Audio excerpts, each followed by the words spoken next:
கேரள மாநிலம் வயநாட்டில் நிலச்சரிவால் பாதிக்கப்பட்ட மக்களுக்கு ஆதரவாக நிவாரண உதவிகளை அளிக்க திண்டுக்கல்லில் மொய் விருந்து நடைபெற்றுள்ளது. வயநாட்டின் சூரல்மலை, முண்டக்கை, மேப்பாடி கிராமங்களில் ஏற்பட்ட கடும் நிலச்சரிவால் பாதிக்கப்பட்டு பலரும் வீடுகளை இழந்தனர். மேலும் 350க்கும் மேற்பட்டோர் இறந்து போக உயிர் பிழைத்த மக்கள் முகாம்களில் தங்க வைக்கப்பட்டுள்ளனர். அவர்களுக்கு ஆதரவாக கேரள முதல்வரின் நிவாரண நிதிக்கு பலரும் நிதியுதவி அளித்து வருகின்றனர். இந்த நிலையில் திண்டுக்கல்லில் அனைத்தையும் இழந்து வாடும் மக்களுக்கு நம்மாலான சிறு உதவிகளை செய்வோம் என ஒரு மொய் விருந்து நடந்துள்ளது.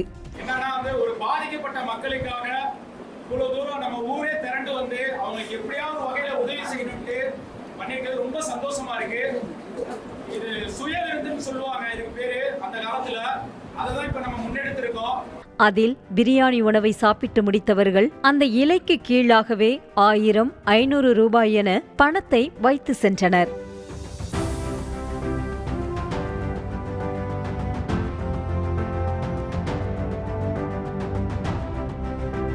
இதில் இன்னும் ஆச்சரியம் என்னவென்றால், சிறுவன் ஒருவன் தன் வீட்டில் உண்டியலில் சேர்த்து வைத்த சில்லறை காசுகளை தன் அப்பாவுடன் சேர்ந்து வந்து அங்கு வைக்கப்பட்டிருந்த உண்டியலில் அந்த பிஞ்சு கைகளால் செலுத்திய காட்சி நிகழ்ச்சியைத்தான் ஏற்படுத்தியது.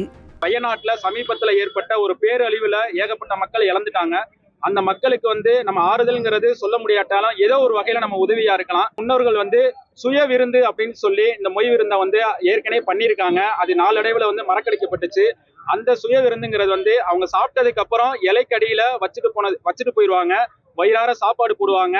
எல்லாருமே அவங்களுடைய முடிஞ்ச அளவுக்கு, ஏன்னா யாரு எவ்வளவு வைக்கிறாங்கன்னு தெரியாது. ஆனா அந்த பணங்கிறது கஷ்டப்படுற மக்களுக்கு உதவியா இருக்கும். செய்திகளை உடனுக்குடனும் துல்லியமாகவும் தெரிந்து கொள்ள சப்ஸ்கிரைப் பண்ணுங்க.